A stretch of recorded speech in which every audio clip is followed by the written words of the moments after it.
के लोग भी जानाए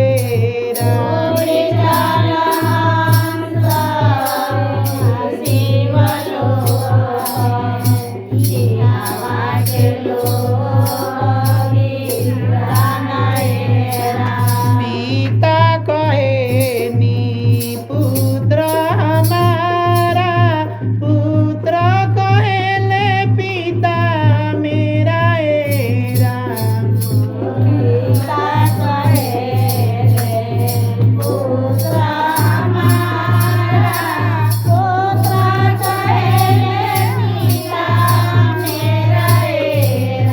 ना कोई पिता हो ना कोई पुत्र, रुपया दियाला काके नाता ए राम।